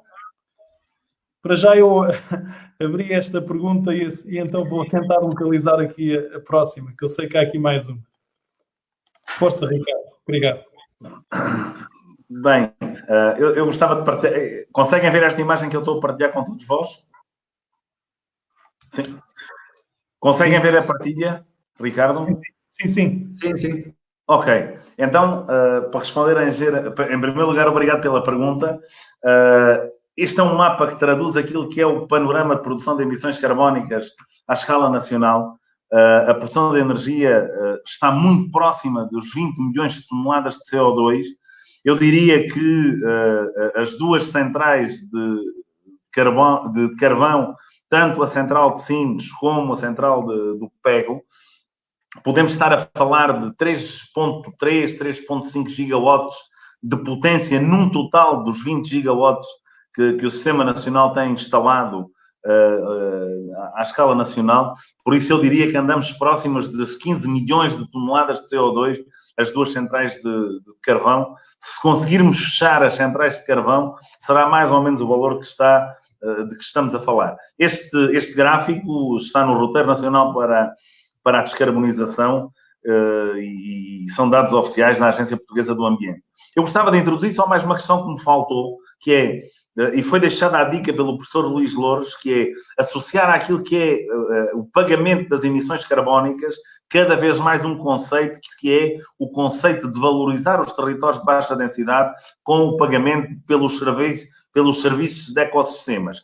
Se calhar a professora Mariana penso que possa concordar um bocadinho na linha económica em que se insere, que é a possibilidade de introduzirmos na valorização e na contabilização do produto interno bruto das regiões outros parâmetros que não sejam aqueles que temos trabalhado até aqui, que claramente são os da era do carvão. Sim? Ricardo. Eu penso que respondi à pergunta. Sim, sem dúvida. Ok. Eu posso, já que falou, eu posso acrescentar aqui uma pequena nota. Este conceito de pagamento de serviços ecossistémicos é muito importante e é revolucionário, em certa medida, à escala que nós precisamos. Mas não basta simplesmente... mas eu aí acho que temos que ir mais longe. Os serviços ecossistémicos têm que ser pagos em dinheiro. Isto é, porque... e não é só para a questão de baixa densidade, por exemplo, há um serviço ecossistémico em gerir bem uma floresta, porque uma floresta bem gerida não tem menos risco de incêndio florestal. Isso pode não ser sustentável em termos financeiros, porque o oxigênio que é produzido por uma floresta não é respirado só pelo dono da floresta, é respirado por outras pessoas. E, portanto, para além do conceito da economia circular e do pagamento pelas externalidades positivas, há também o pagamento de serviços ecossistémicos, que implica o pagamento em dinheiro pelas externalidades positivas de uma determinada atividade. Muito bem. Mariana, muito obrigado. Agora aqui uma pergunta para o professor Filipe Duarte Santos, que tem a ver com se os atuais sumidouros de carbono podem ser mais aproveitados para reduzir o dióxido de carbono na atmosfera. É uma pergunta do Humberto Ramos. Sim, sem dúvida. Nós temos sumidouros naturais, sumidouros biológicos, que são as florestas, e além das florestas, a forma de fazer agricultura, a maneira de utilizar os solos, pode potenciar a capacidade dos solos de conservar o carbono e de reter o carbono. Mas, para além disso, estão a ser desenvolvidas tecnologias da captura direta do dióxido de carbono da atmosfera. Essa captura é feita artificialmente, é feita por processos químicos e constitui uma forma de criar um sumidouro. O problema é que, para fazer essa captura do CO2 diretamente da atmosfera, nós ficamos com CO2, sem dúvidas, mas agora o que é que fazemos a esse CO2? Qual é o valor que ele tem? Portanto, o problema é criar valor para o CO2. E aproveito para mencionar uma tecnologia que não foi descoberta em Portugal, mas que tem sido desenvolvida também em Portugal e aperfeiçoada, que consiste em ir, e tem a ver com a economia circular que se falou há pouco, e que tem a ver com a utilização das escórias das siderurgias, que são materiais que têm bastante carbonato de cálcio, e esses materiais podem ser colocados numa atmosfera muito rica em dióxido de carbono, absorvem o dióxido de carbono e esses materiais adquirem propriedades notáveis, ficam como se fosse cimento, quer dizer, pode ser utilizado para a construção. Isto foi uma tecnologia que foi desenvolvida na Universidade da Beira Interior e que até teve um prémio em Portugal e um prémio ao nível europeu. Portanto, estão a ser desenvolvidas tecnologias de captura direta do CO2, mas isso depende muito da utilização que for possível dar a esse CO2. No caso deste exemplo que eu dei das escórias, evidentemente que a produção desses materiais de construção não só permitia aproveitar as escórias, não é, que se amontoam e não têm uso, como também capturar CO2 que poderia resultar da sua captura direta por meios químicos da atmosfera. Há duas empresas que estão a fazer essa captura direta no mundo, uma no Canadá, outra na Suíça, e isso, quem sabe, pode ser aqui em Portugal ou no espaço dos países de língua portuguesa, seja possível desenvolver também essas tecnologias. Professor, obrigado. Uma curiosidade também tem a ver com... nós, quando queimamos os combustíveis fósseis, emitimos o dióxido de carbono, mas depois as árvores absorvem parte desse dióxido de carbono como sumidores naturais, mas os oceanos também desempenham aí um papel importante nessa... Sim, sem dúvidas. Os sumidores principais são as florestas, não é? São tudo aquilo que são plantas verdes, não é? A função de clorofilina, e também os oceanos. Os oceanos, digamos que a sua taxa de dissolução do CO2 nos oceanos depende da pressão parcial do CO2 na atmosfera, quer dizer, se nós aumentarmos a concentração do CO2 na atmosfera, os oceanos têm tendência a absorverem mais CO2. É um processo dinâmico.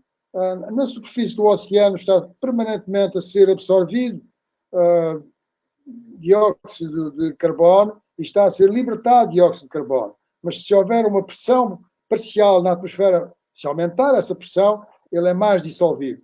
E, portanto, há uma quantidade muito grande de CO2 que é dissolvido nos oceanos, que, aliás, diga-se, tem uma consequência que é negativa, porque o dióxido de carbono, como sabemos, ao combinar-se com a água, forma um ácido, o ácido carbónico, e o ácido carbónico torna o oceano mais ácido e, portanto, provoca a acidificação dos oceanos, que tem consequências sobre os ecossistemas marinhos, sobretudo sobre, enfim, todos aqueles animais que têm uma concha, não é?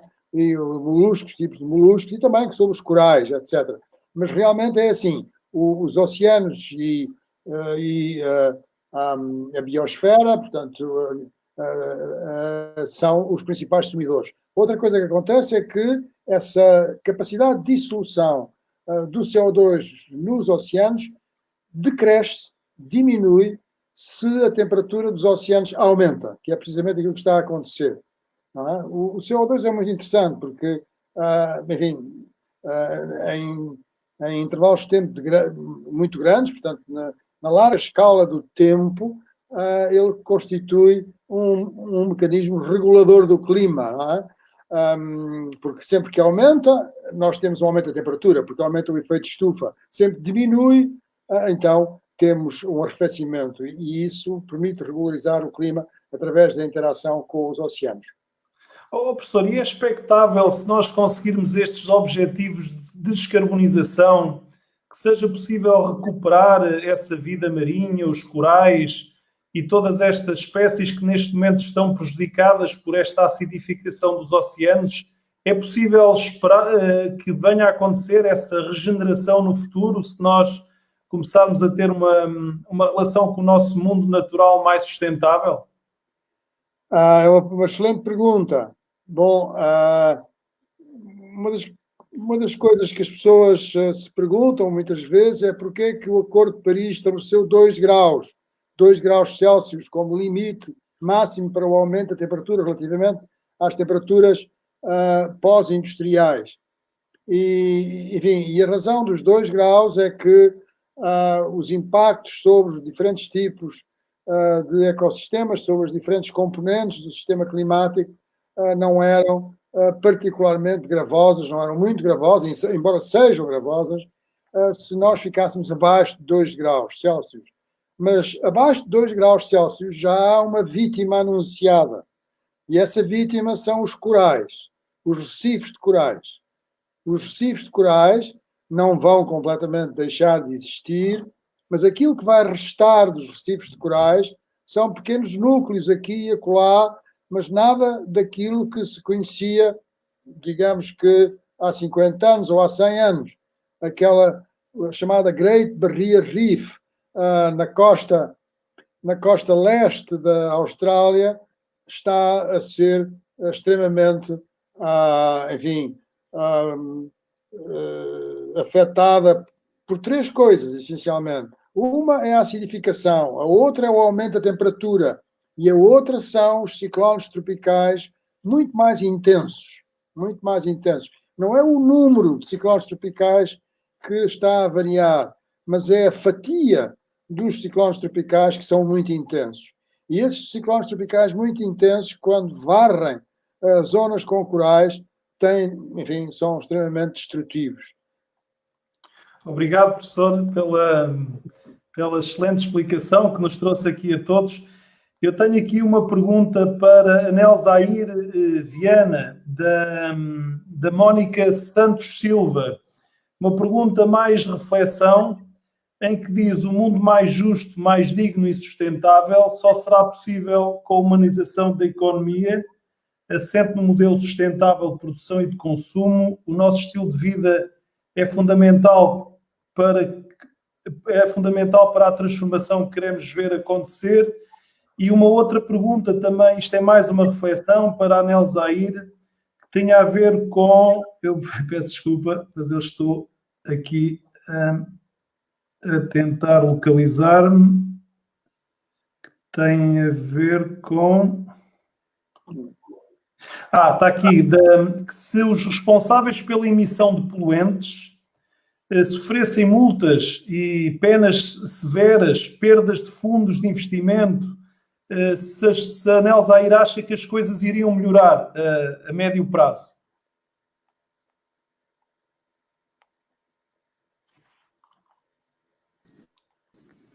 Não estou ouvindo. Sim, Oi. está. Nels Air, Ricardo, a ouvir agora? por favor, você pode repetir? Eu não via. Só a pergunta, então. Eu acho que meu sinal está oscilando. Se os responsáveis pela poluição sofressem multas e penas severas e perdas de fundos de investimento, as coisas não iriam melhorar. Parece que há aqui alguma dificuldade em ouvir, ok? Então nós já vamos tentar fazer a pergunta. Eu agora perguntaria ao Paulo Furtado, de que forma, para o Luís Louros, de que forma se irá conseguir mobilizar toda a população aos serviços produtores de resíduos orgânicos para que todo esse precioso resíduo possa ser transformado e reutilizado? Bem, nós já falámos aqui de algumas estratégias específicas e que têm sempre que ver com, se calhar, a valorização económica do resíduo. Obviamente que isto tem sempre uma ligação muito direta àquilo que é a consciencialização das pessoas. E as pessoas normalmente tendem a não valorizar o conhecimento que não têm. Eu costumo utilizar sempre como exemplo paradigmático daquilo que é a realidade quando nós falamos em economia circular, o exemplo de uma t-shirt. Se calhar todos nós, quando vamos às compras, compramos uma t-shirt ou mais uma t-shirt e nem sequer precisávamos dela, mas simplesmente a compramos porque gostamos dela e porque achámos que ficava bem no nosso guarda-roupa. Cada um de nós, ao fazer isso, tem um impacto significativo dentro daquilo que é a parte da economia. E eu posso mostrar, não sei se consigo partilhar aqui o meu ecrã. Share screen. Sim, mas não estou aqui a conseguir. Ele está-me aqui a dar alguma limitação relativamente ao programa, mas não interessa. Posso apresentar a questão da mesma forma, sem mostrar a imagem.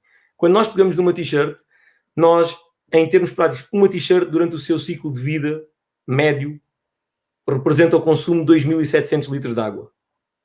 E nós, quando adquirimos mais uma t-shirt, nitidamente não pensamos nisso. Nós, quando bebemos um café e optamos entre ir, e vamos esquecer as questões publicitárias, entre ir ao Starbucks ou ao café da esquina, isso tem um impacto completamente diferente naquilo que é a pegada carbónica do nosso consumo. E nós não o fazemos, ou melhor, quando o fazemos-lo por desconhecimento. Não porque queiramos mal ao ambiente ou porque queiramos ter uma pegada carbónica mais elevada ou não queiramos ser circulares. Fazemos-lo por desconhecimento. E por isso que eu diria que são aspectos cruciais para conseguir, efetivamente, converter todos estes resíduos orgânicos em, eu diria, produtos muitas vezes associados à questão dos fertilizantes, são, efetivamente, estratégias de comunicação que permitam informar as pessoas e dizer-lhes de forma clara e direta que o seu resíduo pode ser o produto de outra pessoa ou de outra empresa. E se calhar será esta a base. Agora, eu fui lendo aqui os comentários de algumas das pessoas que estão a ver esta sessão em direto. E obviamente que todas as questões levam tempo, mas elas levam tanto mais tempo quanto menos informadas as pessoas estiverem. Se nós conseguirmos criar aqui um conjunto de medidas complementares, embora distintas, que permitam fundamentar esta alteração, eu acredito que se calhar conseguimos fazê-lo em menos do que uma ou duas gerações, como algumas pessoas advogam. Agora, é preciso que todos reconheçamos que este é o caminho e que estamos disponíveis para seguir este caminho. Muito bem. Luís, muito obrigado. Agora para o Francisco Veiga Simão, uma pergunta de Alcindo Oliveira, que se esta pandemia do Covid-19 se irá ter uma influência naquelas que são as atividades do Fórum. E eu percebo esta pergunta, se esta nova ameaça global não retira a atenção sobre este problema e sobre esta crise que nós vivemos dos nossos tempos, da crise climática? Uma excelente pergunta, agradecer desde já pela pergunta. É verdade, estes são tempos que nos fazem pensar e repensar o nosso propósito. Mas no Fórum da Energia e Clima, um fórum que se iniciou já desde o ano passado, que juntou mais de 20 membros de 9 países da CPLP, e que neste movimento, que nós denominamos por um movimento alegre e dinâmico, juntou saberes e experiências para que juntos possamos mitigar e adaptar-nos às alterações climáticas. Eu acho que realmente faz-nos ainda crescer mais, perceber a relevância da energia e do clima para o bom funcionamento do planeta e saber que às vezes são as pequenas mudanças que fazem a diferença. Não é por acaso que este vírus de uns meros nanómetros conseguiu chegar a todo o globo. Dessa maneira, eu acho que é uma analogia perfeita para as pequenas ações que nós possamos ter, têm de certeza um impacto global. Portanto, eu acho que é cada vez mais importante termos mais aliados, não só neste movimento, mas aproveito desde já para quem se queira registar neste movimento pode o fazer através do website de energiaeclima.org e irem acompanhando-nos nas redes sociais, obviamente. E é um movimento alegre e dinâmico que abraça todos e todas para que juntos possamos vencer esta crise climática. Muito obrigado, Francisco.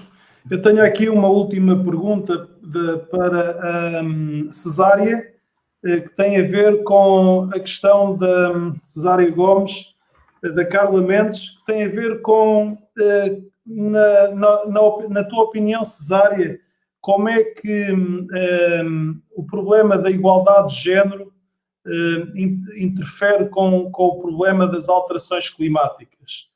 Se de facto, eu posso completar a pergunta, se este problema que existe da desigualdade de direitos entre homens e mulheres, onde as mulheres têm mais, em algumas regiões do globo, têm mais dificuldade a aceder a direitos sobre a terra, em que ficam muitas vezes colocados sob a responsabilidade de criar o sustento alimentar para as famílias, a ausência de mulheres de algumas, ou a falta de paridade nas estruturas de decisão em algumas organizações internacionais e mesmo nos governos.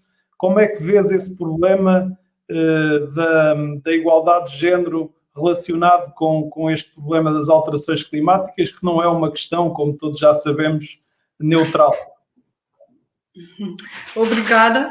Portanto, na minha modesta opinião, eu acho que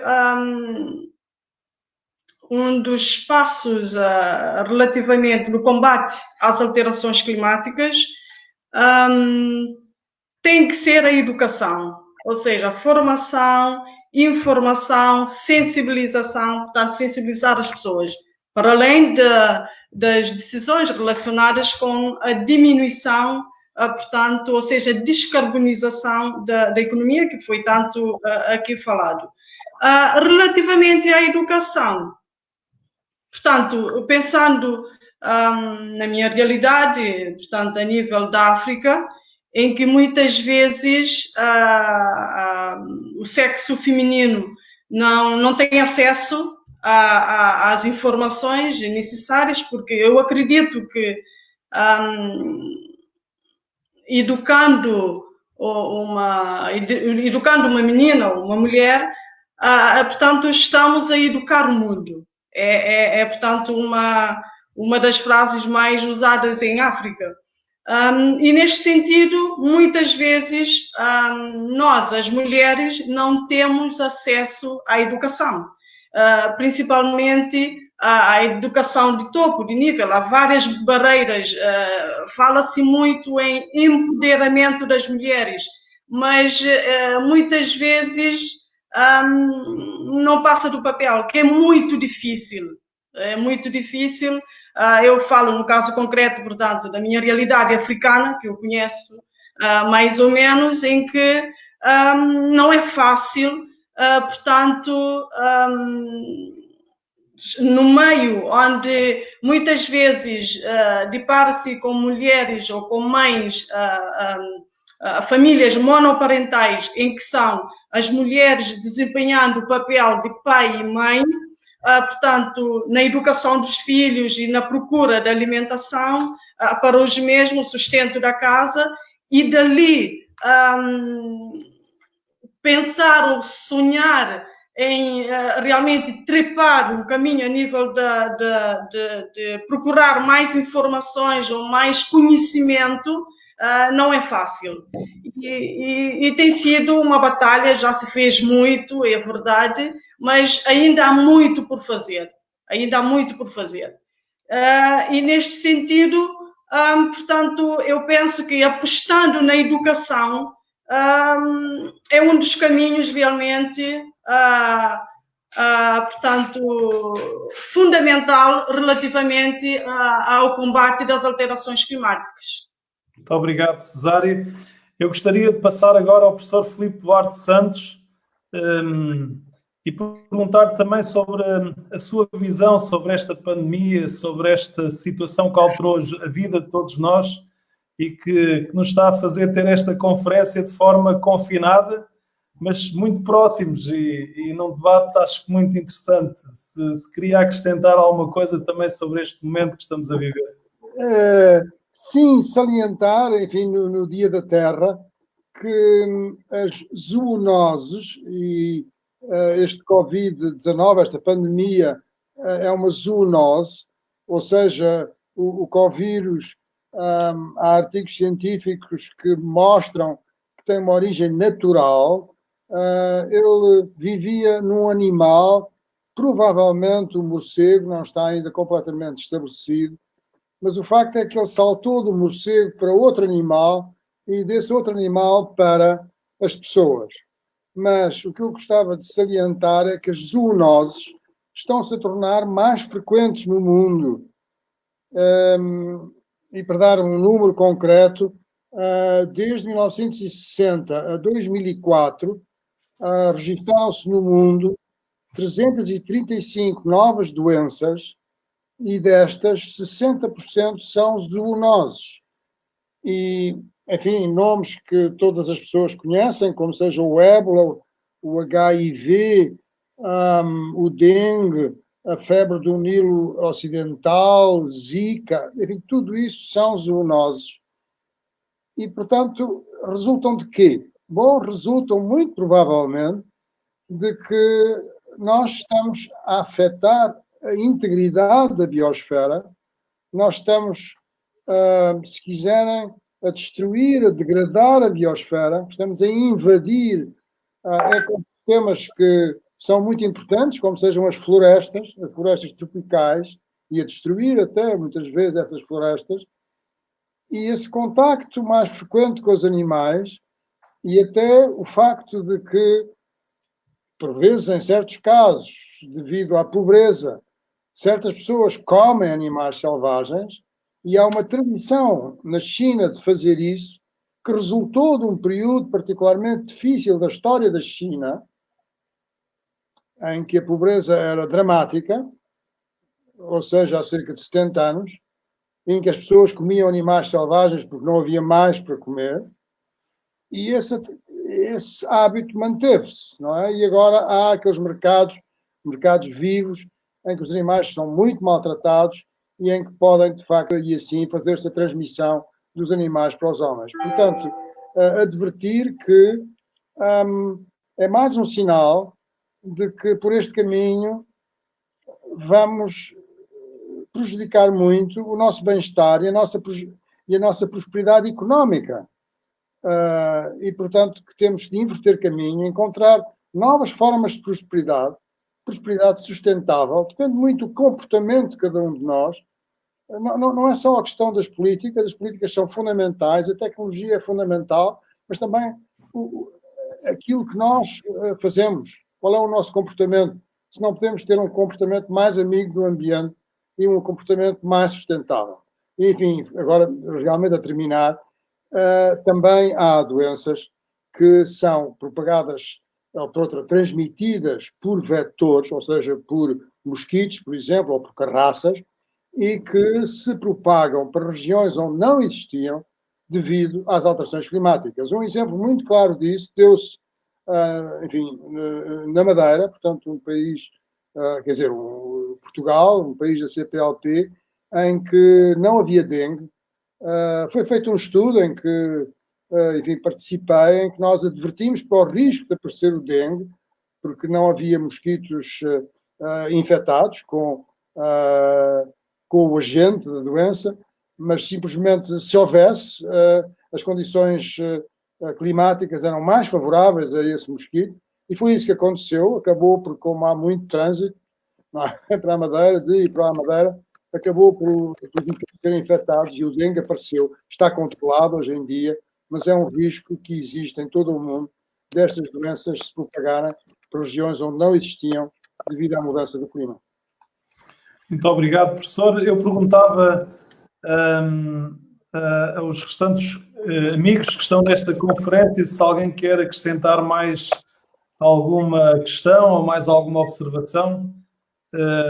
Estamos a encerrar.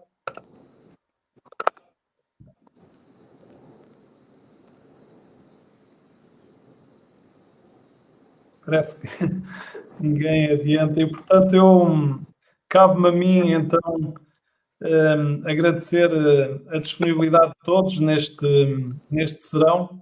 Penso que foi uma conversa muito nutritiva, onde tocámos aqui em aspectos essenciais da nossa vida, para o nosso futuro, para um novo modelo de desenvolvimento no pós-pandemia. Agradeço o vosso tempo, o vosso contributo. Agradeço também a todos que estiveram aí em casa a assistir a esta nossa conversa, que ficará disponível nas redes sociais para quem não teve a oportunidade de assistir na íntegra, poder revisitar este momento que nos uniu aqui hoje e desejar a todos, sobretudo, muita saúde e muita esperança que neste virar de pandemia possamos estar com um mundo melhor aí à porta para que as próximas gerações para que nós possamos transmitir às próximas gerações um mundo mais livre destes perigos globais coletivos como este da Covid-19 e como esta crise climática que nos caiu aqui nas mãos. Portanto, muito obrigado a todos e até um dia destes. Bem-aja. Muito obrigado.